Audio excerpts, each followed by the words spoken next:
How does compromise work in a situation where one person needs everyday communication and the other one doesn't? Oftentimes in relationships, we focus a lot more on what the other person needs to do instead of how we need to feel. And this really limits our options in terms of getting our needs met and sets up our relationship to feel like we're in constant negotiation, especially over the same thing. So let's use this example. If we stop and I need you to text me every single day with a frequency that feels good for me, regardless of how natural or comfortable that is for you, we create a situation where that behavior is the only solution and where a person's doing something exclusively out of obligation, which actually doesn't meet the need. Now let's shift to how I need to feel. If you're in a situation where you feel like you need to be texted every single day, let's take the behavior out of it and talk about how you feel when you don't receive the messages or the amount of communication you want. What feelings come up for you? Do you feel unimportant, unconsidered, disconnected? Do you feel fearful, jealous, scared that your partner may be up to something that could damage you or the relationship? Do you feel lonely or bored? Then think about how you want to feel. Do you want to feel connected? Do you want to feel cared for? Do you want to feel desired, interesting? Do you want to feel entertained, right? What is the actual need, the emotional need that texting every day is meant to meet, right? Outside of the singular behavior. So maybe you land on the fact that you just need to feel more connected, that your day has a rhythm and it's nice to have your partner pop in and out. It gives you momentum, it gives you drive, and it makes you smile, right? It gives you a positive vibe. Well, doesn't that give us a lot more options in terms of how to meet that need? This could be a silly audio message first thing in the morning when you wake up, a cute article that you'll both read together and talk about later, a mini game that you can play when you both have breaks and coordinate and have a little time that's not explicitly texting, but that you're still engaging with each other and enjoying each other at a distance. When we focus on our real underlying needs, the things that we need to feel, the things that we want to experience, we end up with so many more options in terms of meeting that need than when we focus on a behavior and create a silver bullet out of a singular action.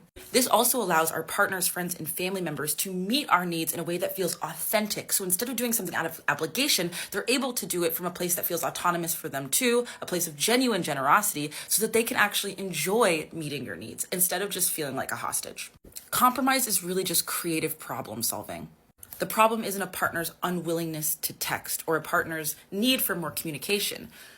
The problem is a partner not feeling the connection, joy, silliness, value that they need, and both people coming together to figure out how to make that work. I think there's another point in here that's a little bit more tender, so walk with me, that a lot of the ways that we are able to feel loved, to feel cared for, to feel like we have proof and evidence that the people in our lives value us is by what we can make them do. And I want to be very frank that this is a form of testing. Once we establish that someone is someone we want to be in a relationship with, once we've gone through a vetting process, used our discernment, we have the right to enjoy our relationships and our partners, friends, and family members who have earned their way into our life or who have shown up in ways and demonstrated that they are good, healthy, stable connections for us should be able to enjoy it too without feeling like they're obligated to jump through a myriad of hoops to regulate your nervous system. Because the fact of the matter is, self included, that's really what we're doing. We're saying everything would be better if you just did this. I can make sure that I feel better, that I feel safe, that I feel stable if I'm able to get your behavior to reflect what I need it to reflect.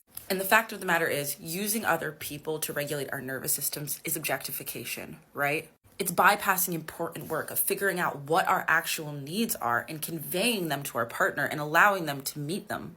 It moves us from control to co-regulation and expands the possibility of solutions that could actually lead us to satisfaction instead of deciding that there is one thing that we will accept, one thing that will meet this need, and anything else whatsoever is not only not functional, not workable, but insulting. Collaborative, creative relationships win. And no matter what we do, no matter how much obedience we're able to coerce from another person, if we don't feel safe, if we don't feel seen, and if we don't feel like they care about us, they'll never be able to convince us of that. We have to try, we have to stress, and we have to test our relationships in ways that allow us to move the ball forward. And we have to be vulnerable enough to let people know what we need from them and give them a chance to meet our needs in a way that works for them too. The other thing I want to be really frank about is that technology has fundamentally altered our brain chemistry in terms of dating, as in, because of the way that notification systems are set up, push notifications particularly, we literally receive a hit of dopamine, of a myriad of different chemicals when we get texted. And so this drastically changes the way that our need for communication really works in relationship. Is it that we need communication, or is it that we have become addicted or reliant upon those hits of dopamine when someone new or someone we love texts us?